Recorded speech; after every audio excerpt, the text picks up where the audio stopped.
kayo sa verse number 52.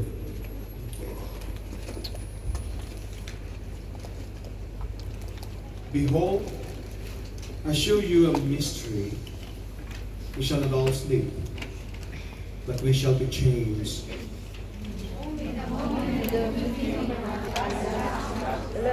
For the trumpet shall sound, and the dead shall be raised incorruptible, and we shall be changed.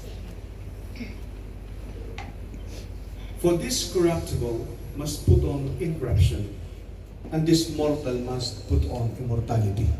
So when this corruptible shall put on corruption, and this mortal shall put on immortality, then shall be brought saying that is written, death is swallowed up in victory. O death, where is thy sting? O where is thy victory? The strength of sin is the law. Let us read all together, verse number 57. But thanks be to God, which giveth us victory through our Lord Jesus Christ. Heavenly Father, exhort your people through thy words today, and may the power of the Holy Spirit work in the midst of your congregation. All these things I ask in Jesus' name. Amen. Alisan mo ng river. Please be seated in the presence of the Lord.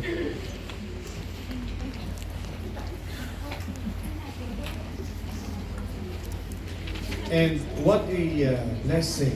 Are you listening to me? Yes. Do you hear me?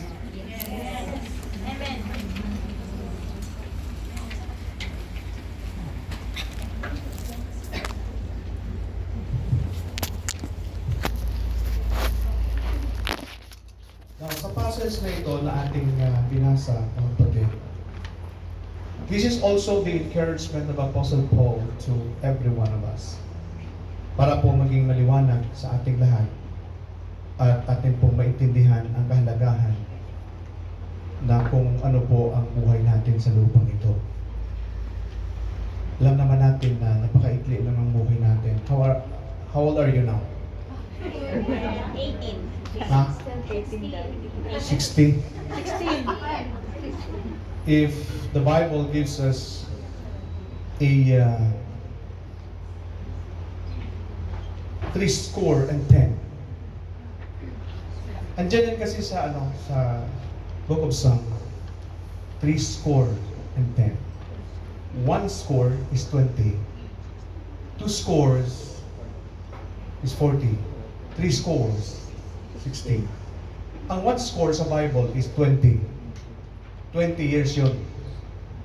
Ngayon yung 3 scores is 60 plus 10. 70 in the Book of Psalms. So ganyan lang kaikli ng buhay natin sa lupa. Kaya po walang manatiling sinasabi natin na I want to stay more years in this world. Listen, this world is not our home. And we are just passing through. I have my professor before. Nasabi niya sa akin, I'm very excited in my retirement. But during the time, he was 50 years old. And then hindi siya umabot ng 70. 64 lang because of complications. Kaya there is no such thing as guarantee in this world. Wala pong garantiya sa lupa. But there is only one security we have. That is in the person of Jesus Christ. And this passage brings comfort and reassurance found in 1 Corinthians 15 verse number 51 down to verse number 57. That in these verses, Apostle Paul speaks a profound truth that gives us a message of hope. Ang mensahe ng pag-asa para sa ating lahat. And comfort even in the face of death. Di mo ba alam na araw-araw ay nakaharap ka sa kamatayan? Araw-araw. Baka bukas appointed time mo na, di mo alam. Hindi ko naman sinasabi. Wala naman akong sinasabi, di ba? Katulad ng aking best friend. Sabi niya, pre, pagdating ko ng 55, mayaman ako. Talaga? Mayaman ako. Pagdating ko ng 55. Alam mo ba, kaedad ko lang siya? 52. Oo. Hindi po ako 25, 52. Pero, ang problema, last 51 pa lang siya. Kaedad ko siya, 51 siya. He died of stroke. Bilis lang eh. But even tomorrow is not a guarantee that you're going to say that I'm successful today. Today, your success is not a guarantee that tomorrow that you're still successful. Maybe tomorrow may never come. But even facing death, we have an assurance. As we read this passage together, remember that the promise, anong pangako dito? Remember that it promises change. Change. 2017, bago ako pumunta dito sa Hong Kong, at ay pumunta ako dito sa Hong Kong 2018 eh. 2019, when I came here, 2018, and then 19. But during the time I'm working in Thailand, in the work of mission, and also Myanmar,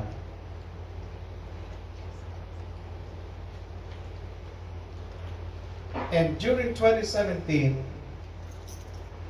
more than 20 funeral service on that year alone.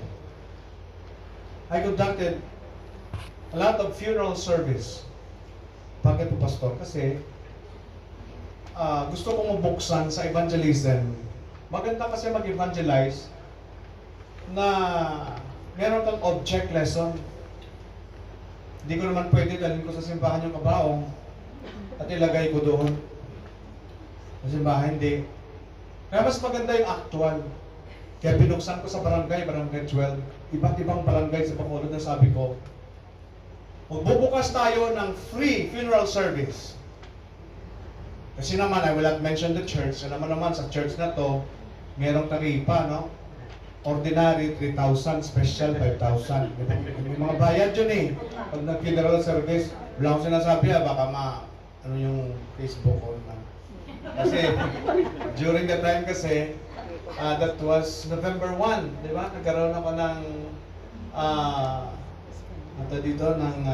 public opinion and sharing the gospel in public live. The viewers is more than 2,000 viewers. Ngayon, may nagreklamo. Kaya na-bash yung Facebook ko. Lahat ng mga post ko doon which contradict against this religion ay nawala. Kaya ayoko na mag-mention. No? Special, ordinary, ganito, ganyan. So, nung pinukas, halos every week, mga kapatid, every month, meron pumupunta sa simbahan. Pastor, bakit? Meron pong patay, namatay po yung anak ko. Kasi yung announcement ko doon, pag merong patay, magdodonate ako ng 50 pieces lang na fancham at saka tinapay. Donation mo ba? Donation mo lang. Kaya sabi mo, sige si Pastor Raymond na lang, punta natin doon sa church nila. Kasi magdodonate siya, libre pa. Makalas tayo. Libre na yung funeral service. Di ba? Libre na yung palibig. Libre na yung ganito. Grabe yun. Ang ganda yung ministry. Laging pumupunta doon. And then, suki po ako ng St. Peter. Di ba may mga patay sa St. Peter? Ako ang pinakontak. Mag-service doon sa patay. Tapos yung Rolling Hills. Kung alam niyo yung Rolling Hills funeral homes, lagi ako doon. And I observed a lot of people that die. Yung mga namamatay ng mga tao ba? Tinitingnan ko, in-observe ko. At pinagmamasdan ko. A lot of funeral service and services. Hanggang doon sa bahay nila, hanggang doon sa sementeryo. I preach the gospel to them. Kaya napakaganda ng object lesson. Tapos may pa-feeding program pa. Bago mag-service sa patay sa gabi, sa hapon, meron pang feeding program sa mga bata. Free. Siyempre, dudugukin ka ng mga tao.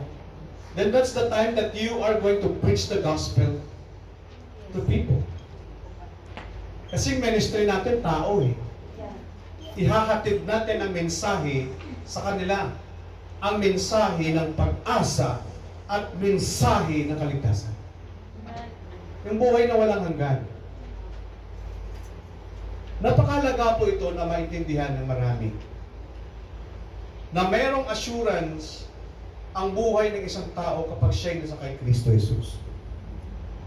There is a promises of change, triumph over death, and gratitude for God's gift. Yeah. This truth will guide us in understanding Paul's profound message of hope.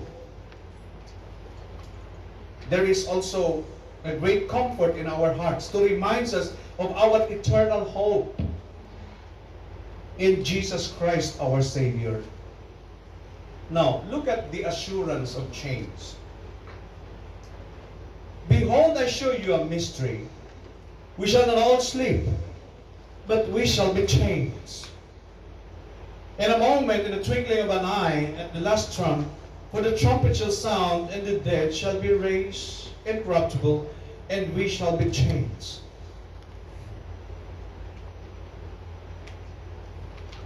Alam mo kung ikaw ay isang pamilya, pag may namatay sa pamilya nyo, lalo na sa noong unang panahon, okay lang na ang patay balsamahin sa bahay. Tama ba? Okay lang, pwede lang sa bahay. Bakit po, Pastor? Kasi, andun ako mismo. At nakikita ko kung paano gagawin. At alam na alam ko kung paano gawin. Bakit, Pastor? Trabaho ko eh. Maglinis, pupunasan. Hindi ka muna balsamahin. Pupunasan ka muna. Lilinisin yung katawan mo. Di ba? Walang lahat. Magamitan ng dermalin. Linisin. Paglinis na, nagsimula na ng saksunan. Lahat ng fluids mo sa katawan ay kukunin. Alisin lahat yan. Lahat ng lamang loob mo, hatak-hatak lahat yan. Tok-tok lahat yan. Walang maiwan dyan. Parang, ano ba, alam niyo ba yung ground board? I'm just kidding. Masakit, no? Masakit tingnan. Lalo na pag nagamit ka ng trocar, ano? Kaya pag ano mo, pag iminalsa mo niya ang patay, hindi rin nagsasabi, aray! Ang sakit naman yan! Dandahan lang! Ginagano na, isa, dalawa, hanggang dito, tapos dito, di ba? Dito. Di ba? Dito yan, sa hita mo. Mahaba yan eh. Lusot yan dito. Pag ginanon niya, hindi naman nagsasalita yung katawan ng tao sa ari-ari, sakit naman eh, nandahanan mo lang. Hindi naman ganun eh. Because the real you is not on the inside. Wala na sa loob niyan.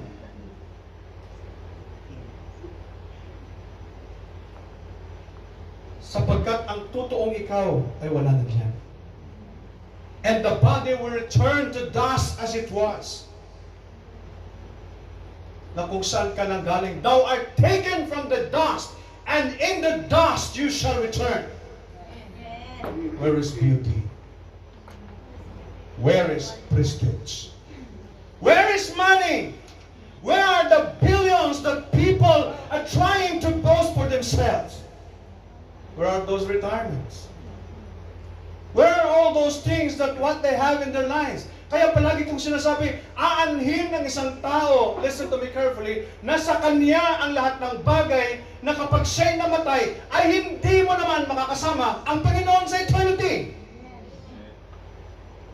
Ay nakakaawa at nakakalungkot when you go out and share the gospel of Jesus and no one will respond to the gospel. Walang taong tumatanggap. Walang taong nakikinig. Ano ito sa believers? bahala kayo. Ganun bang puso ng mananampalataya? Eh, pumunta ko sa pero problema na yan. Ayaw mo maniwala bahala kayo. Huwag ka nung maging katulad sa isang Bible student namin. Nag-contribution kami, nag-share ng gospel. Sabi niya, no, para ito po sa inyo. Para po makilala mo sa Kristo na yung Panginoon at tagapagligtas. Sabi niya, sa'yo na lang yan. Bigay mo na lang yan sa iba. Nakakasakit ka naman. Umalis siya, bahala ka, magpipirno ka. Biglang naghalit. Nagalit siya. Why people go to hell? There are some preachers who are afraid to preach about hell. Why people go to hell? They go to hell because they don't have the Savior. They don't have hope. They don't have salvation. Salvation only found in the person of Jesus Christ. Nasa kay Kristo lang. And this verses, Apostle Paul speaks a profound change that await us. He reminds us of our mortal bodies will be changed into incorruptible one. Wow. Ngayon, titingnan mo, mayroon kang karamdaman. Di ba? May tumor, may cancer, may diabetes, may HB. Parang nakatuto kayo sa sakit Di ba? Di bigla-bigla lang, matutumba ka, may heart attack. He reminds us that our mortal bodies will be changed into incorruptible one. What a comforting thought! This passage brings assurance and hope to us.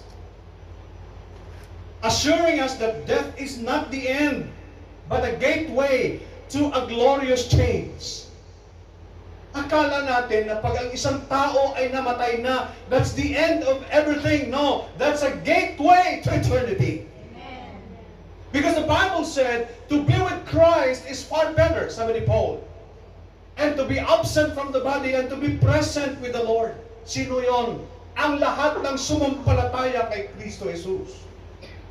Kaya ang lahat ng nasa kay Kristo ay mayroong pag-asa, and there is now no condemnation to those who are in Christ Jesus. Ang mga nasa kay Kristo, walang condemnation because all their sins forgiven on the cross.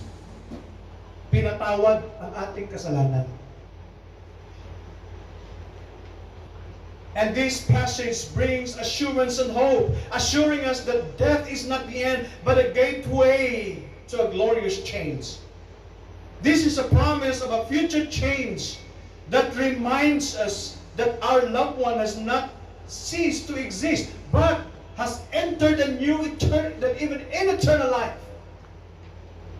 Ang buhay na walang hanggan. Anew, it speaks of eternal life.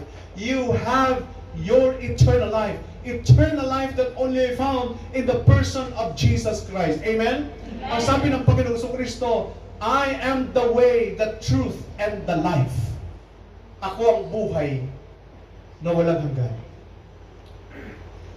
So therefore, let us find the comfort in this truth. Halimbawa, no?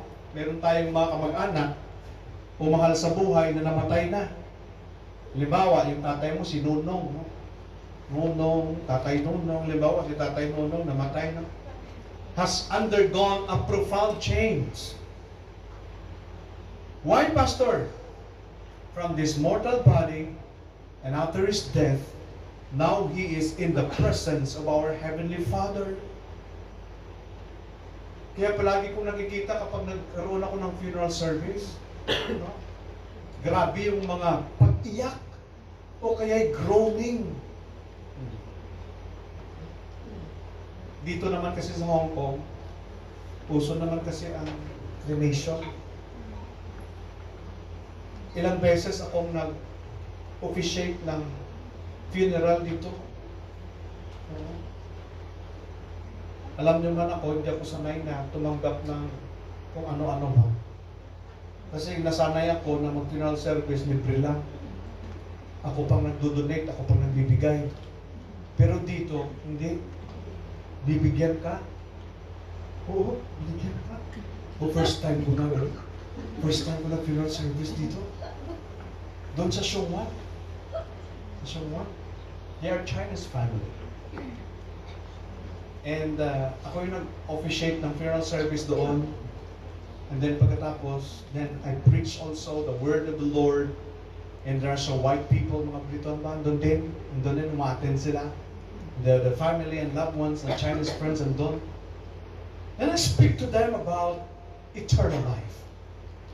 What a precious moment that on the funeral service that people receive Christ, Lord and Savior, when you give an invitation.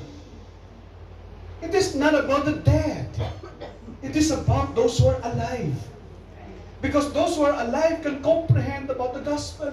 They are only people that can understand. Sila lang yung taong makakaintindi. And you give an invitation, there are some repented of their sin and received Christ as Lord and Savior. And some are wealthy people. Pagkatapos doon, share ng gospel, iyakan na yung lahat. Yung iba, nag-ikot-ikot na doon kasi mayroong tradition yun eh. May ikot sila, dala ng mga bulaklak. Tapos nakabukas yun ha, nakabukas yun ha. Walang kristal yun. Sa atin may kristal, sa kanila wala. Oo. Pwede ka pang paglapit mo, pwede pa niyang sabihin, "Hi, muna ako sa'yo." Hala pa. Di ba? Andiyan na may. Andiyan pagkatapos nun, kapatid. Isinara na. After my prayer, ang dating term, pinasok na doon kasi kikremate na. What a great comfort from the family because to be absent from the body and to be present with the Lord. And after that, pumunta kami sa isang restaurant. Grabe kainan. Doon ako nakatikim ng baboy na maliit. Hinilagay talaga sa harap ko. Eat that, Pastor. Eat that. Sabi ko, papakain sa akin.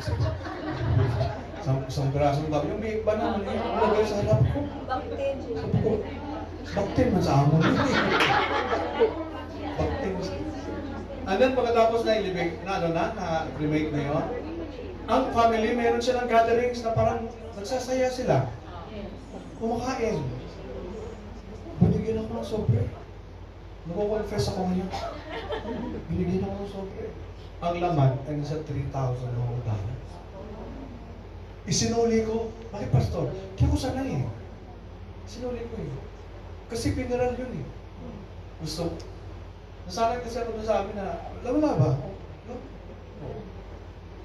And then pagkatapos, nagalit yung pamilya. Kasi binalik ko daw, insulto pala yun. Kaya tinanggap ko. Tinanggap ko na lang eh. Ayaw ka pa. Ayaw ka pa. Sa isip ko lang, may sunod pa bang patay kayo? Ano sa akin? Contact nyo lang ako ha. Basta yung taripa natin. I'm just kidding. But the assurance that God had given us, that even that we're going to leave this world, we have our hope. Akala natin yung namatay na, tapos na, hindi. Oh, kapatid, that's a gateway. Akala mo pag namatay ka, ikaw na yung pinaka-hopeless. Walang isang mananampalataya na hopeless dito. Amen po ha? We are not hopeless. Uuwi tayo sa Panginoon. Iiwanan natin ang katawang lupang ito. Taken from the dust, and in the dust it shall return. And then tayo ay babalik sa ating uuwi tayo sa Panginoon. What a promise to us, amen?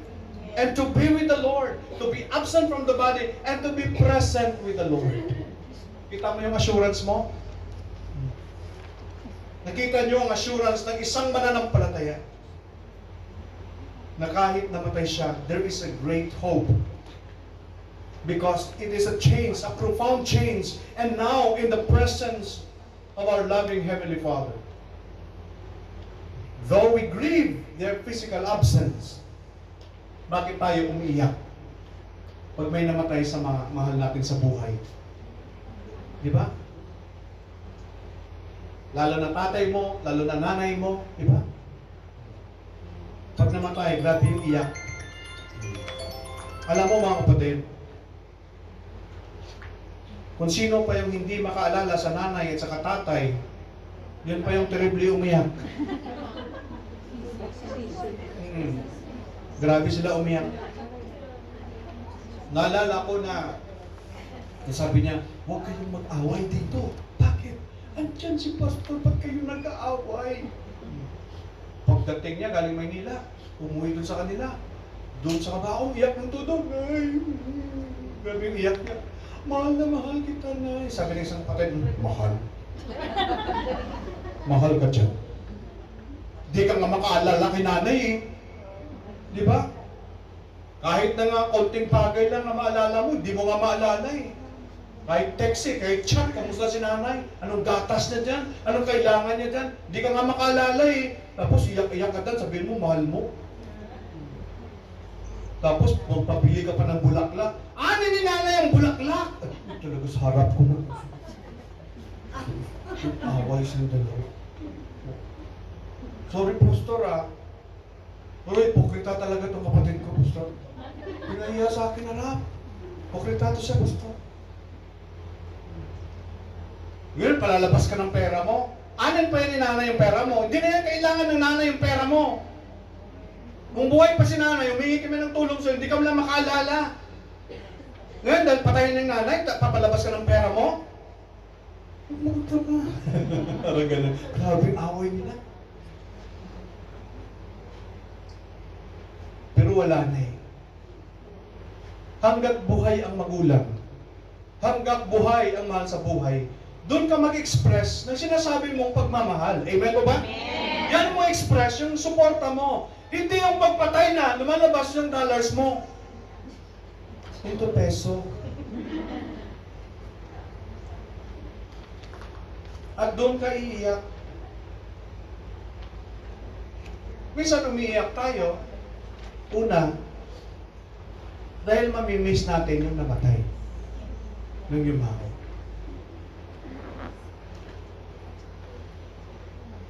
Meron naman kaming kapitbahay na talagang ang tawag sa kanila, mga si Raul yung tawag sa kanila. Bakit po, Pastor? Dahil sa kanilang bahay, walang madyo. Walang madyo. Walang tong-its. Walang ganito. Bakit po, Pastor? Because they are believers. They are believers of Jesus Christ.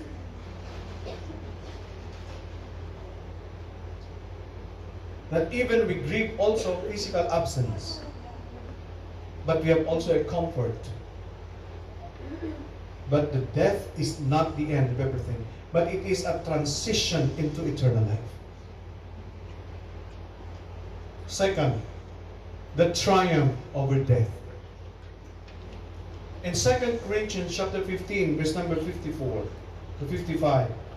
So when this corruptible shall put on incorruption, and this mortal shall put on immortality, then shall be brought to pass that saying that it is written, death is swallowed up in victory. O death, where is thy sting? O grave, where is thy victory? We encounter this powerful proclamation of victory over death, acknowledging the reality of grief and profound pain of loss.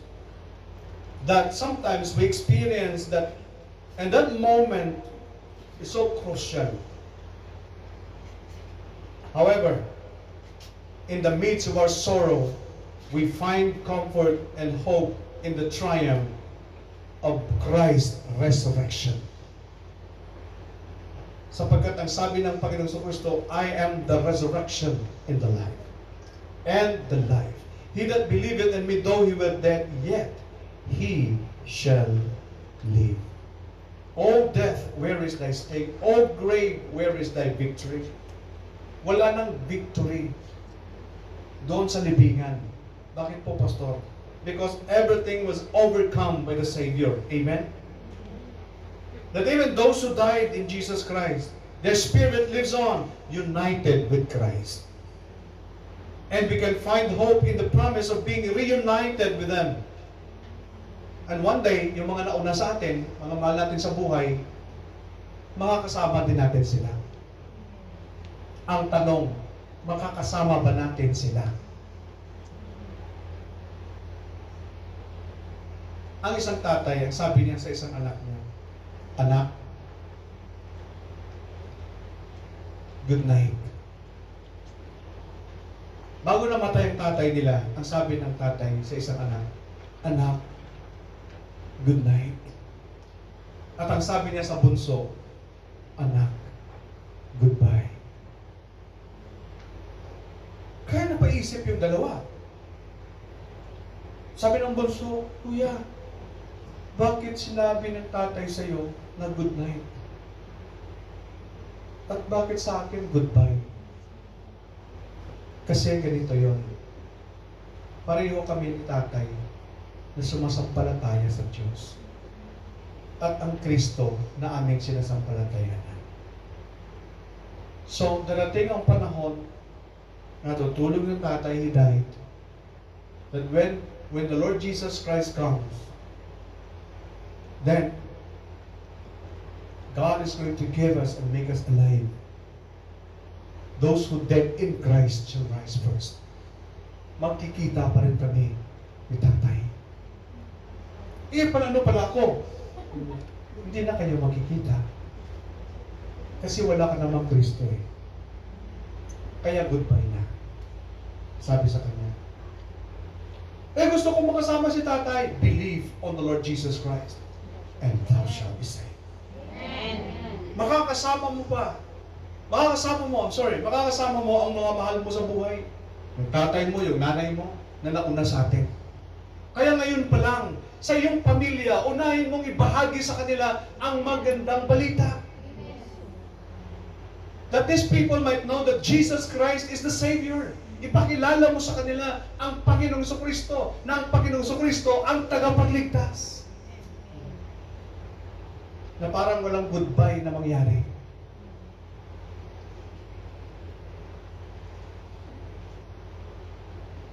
Nanay ko, libing ko. Nanay ko, balot ko. When I was in the hospital, nung namatay ang nanay ko, my mom died in my arm. That only a split of seconds, then all my sister, my brother, umiyak sila doon sa hospital. But my mom is in my arms. And then, gumaganon ko yung mata ng nanay ko. Ginanon ko na lang. Umiyak na kaming lahat. At ang sabi ko, "Good night, Mama. See you in the resurrection morning. Have a rest in peace with God."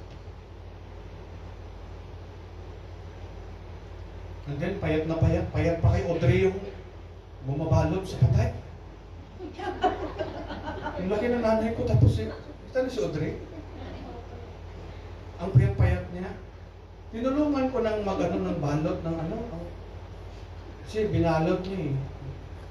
And then pagkatapos, pinuntahan na ako, funeral homes po kailangan niyo. Pwede ba ako na lang gagawa? St. Peter. Nalala mo St. Peter. Inayos nila doon. Yung balmer kasi kilala ko naman, ayusin mo. Pagdating ng libing, I also take time for the funeral service of my mom.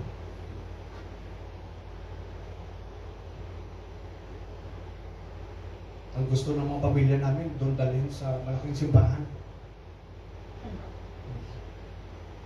Sabi naman ng tatay ko, i-ask mo muna si pastor. Kasi siya naman yung leader dyan. Sabi ko, ako na mag-officiate sa nanay ko.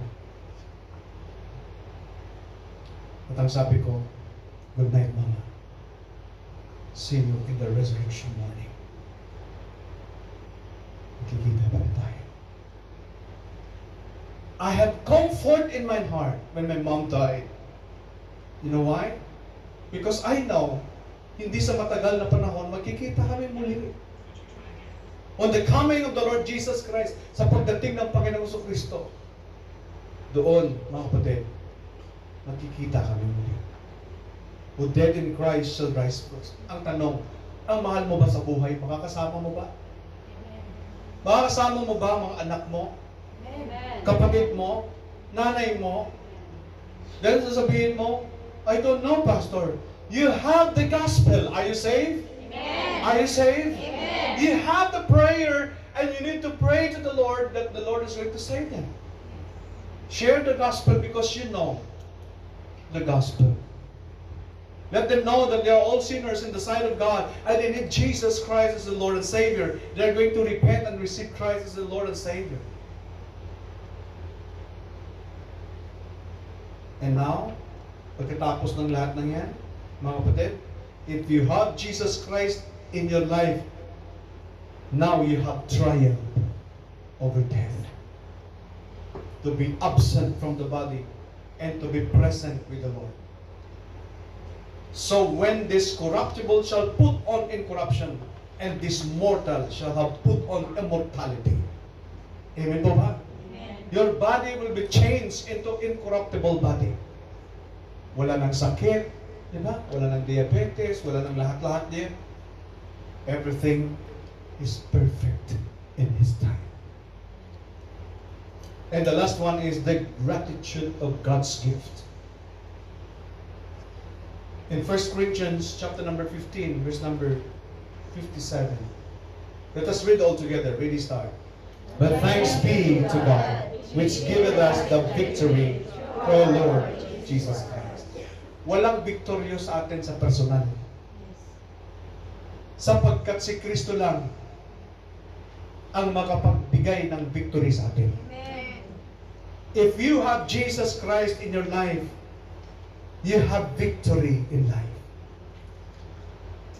This is the profound gratitude that Apostle Paul expressed to us.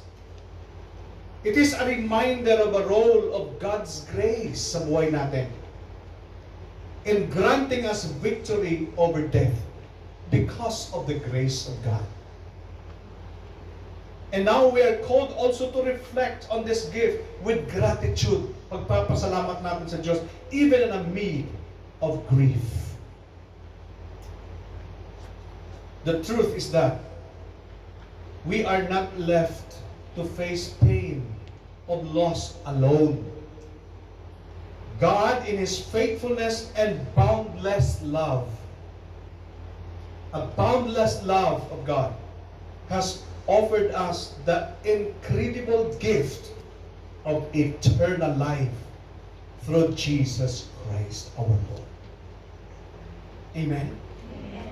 In this gift, we find comfort during the difficult time. Meron akong gift galing sa Panginoon.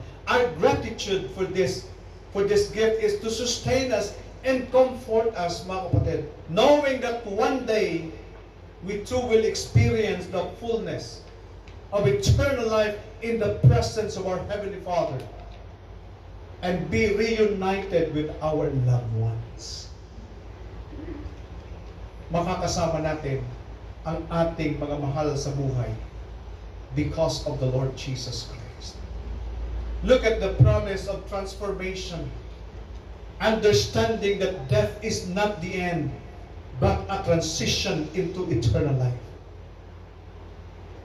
We then explore the triumph over death through Christ's resurrection. Amen? That even we are celebrating the resurrection of the Lord Jesus Christ. Why, Pastor? Because the tomb, listen, was empty. One of the beautiful moments, I'm closing with this. When I was studying my biblical studies in Israel, when I was there, mga kapatid, naglilinyahan kaming lahat. Nandun ako sa Israel. Kasi we're going to go to the empty tomb kung saan inilibing ang Panginoon Kristo. Kay Arimatea yun eh. Pinahiram lang. Tama ba? Kay Joseph, pinahiram lang yan.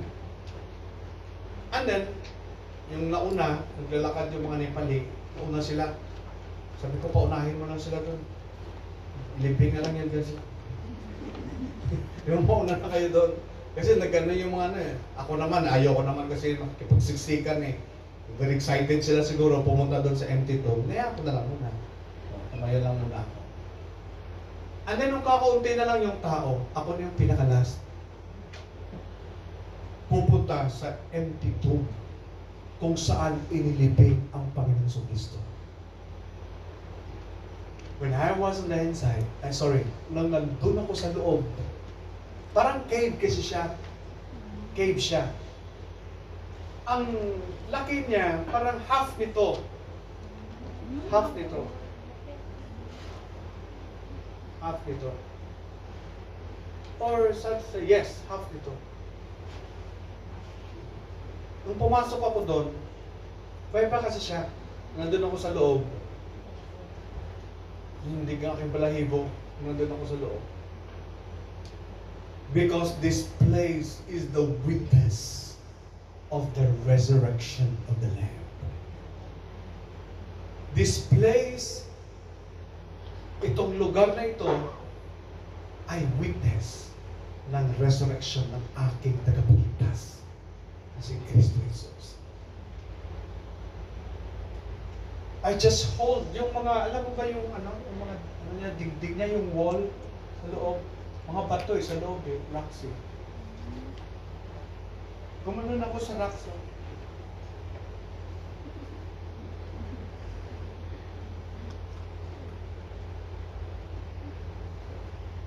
And then I cried inside. That's how far I remember. Why, Pastor? Because this hopeless life, meron ng pag-asa. Because the tomb was empty. When I was on the inside of the grave, where Jesus Christ buried, and the messenger appeared, He is not here, for He is risen. Amen. See the place where the Lord lay. And that place, mga kapatid, where I visited, nung nandun ako sa lugar na yun, parang ayaw ko lumabas. There is a joy in my heart na hindi kayang bayan ng pera. And I said, I'm so thankful to God because Jesus Christ resurrected from the dead. And now I have the hope in my faith. Because Jesus is alive. That even the place is 2,000 years ago that Jesus resurrected from the dead. I have a great hope and thankful to God. But thanks be to God, which given us the victory through our Lord Jesus Christ. Kung pwede lang gumanon ako, baka sabi ko may mga kukuha akong mga matawag ito, mga bakyas o mga bato, hindi maalis matitigas yan sa loob.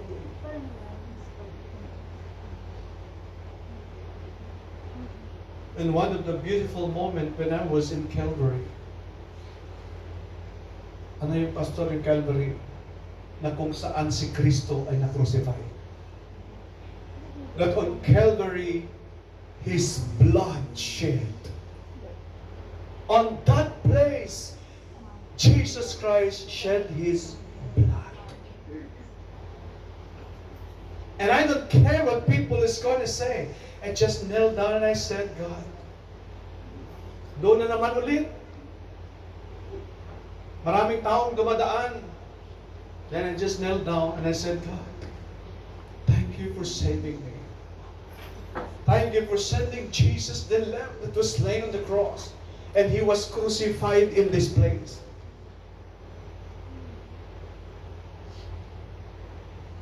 Huhubarin mo naman yung sapatos mo.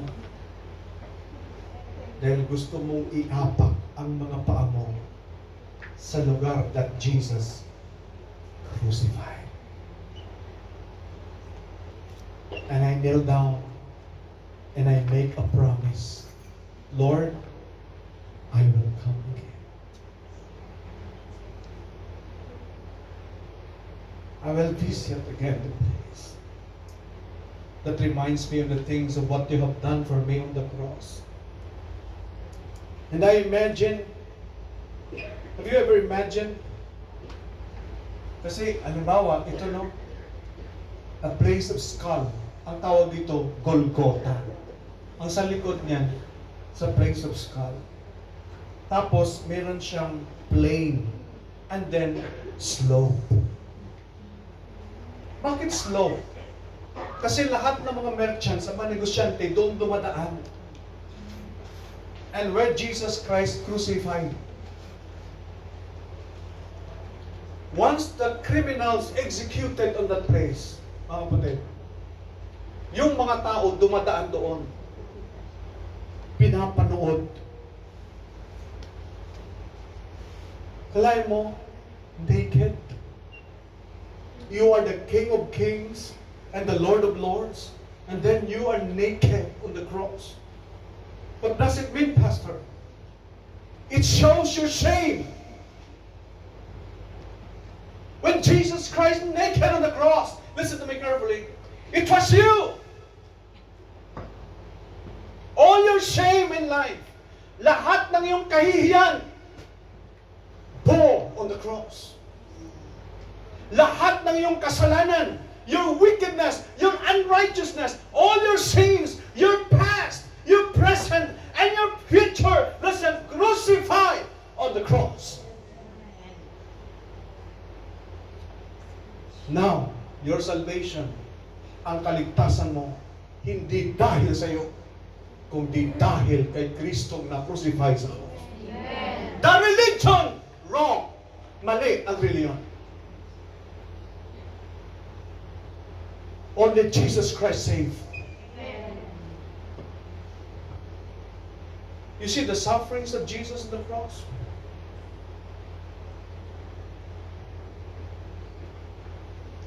He taught people that even in the Garden of Gethsemane, look at the Garden of Gethsemane, a loud voice, that even in His prayer, anong sabi ng Panginoon? Father, let this cup pass from me. Nevertheless, my will, but your will. For Him to die on the cross. And now Jesus died, buried, and rose on the third day. And now your hopeless situation, you have hope in life. Amen. When you die, you are bound for heaven.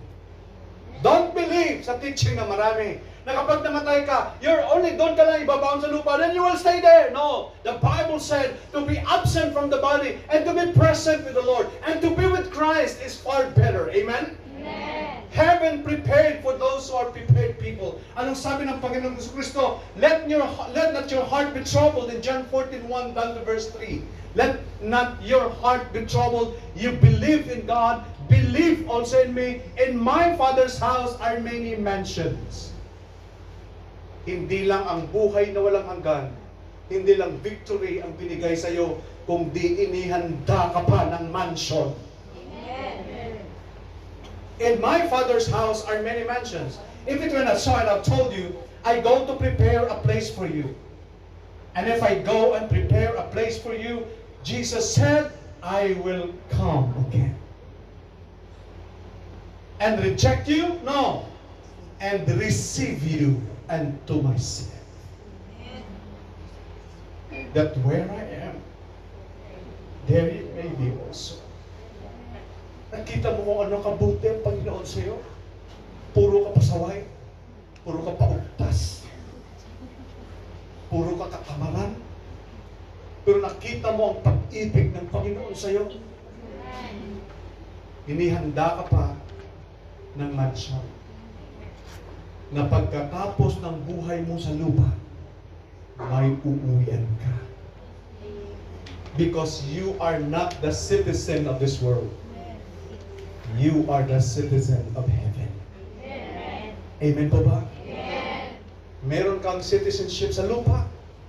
meron kang citizenship sa langit. Kailan, Pastor? Meron ka na ngayon. Those who are in Christ Jesus, those who believe on the Lord Jesus Christ, they have eternal life. God will give you another 10 years from now to live. Then after that, what next? God will give you another 10 years, then what next? Are you not mindful of that? Ako, mindful ako na maikli na ang aking panahon.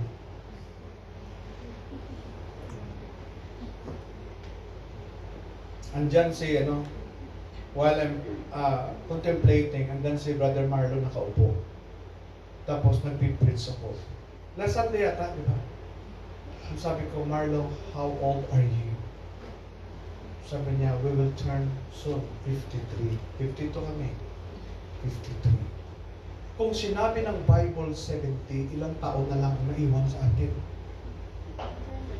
You have 17 years. 17 years na lang. Paikli ng paikli. Nung maliit ka, gusto mo kaagad parang matanda ka na. Gusto mo maging binata na.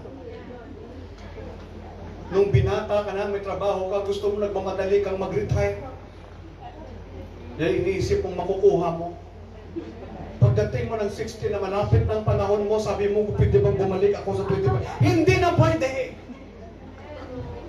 Hindi mo na pwedeng balikan yun.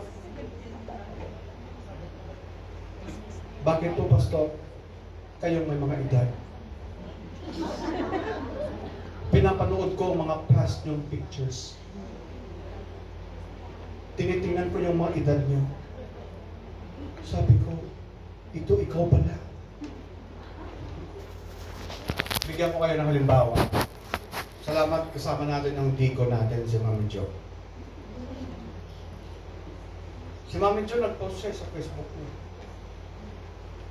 Ito siya ngayon, at ito siya noon. Sabi ko, wow! Is that you?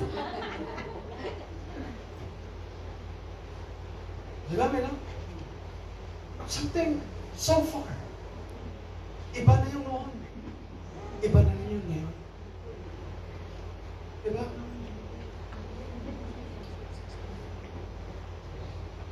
Merong mag-asawa.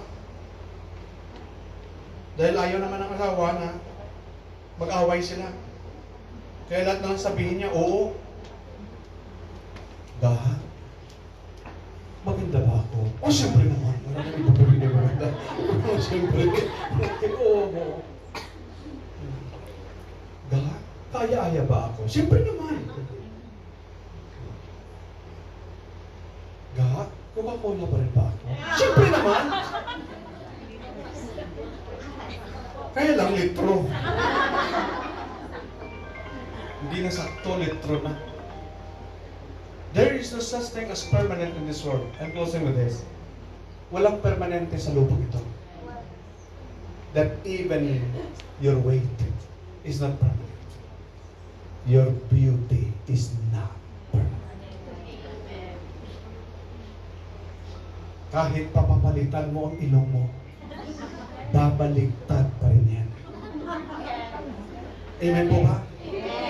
Kahit ano pa ang lagay mo dito, tama ba? Do you understand? Kahit maglagay ka pa ng chinchansu.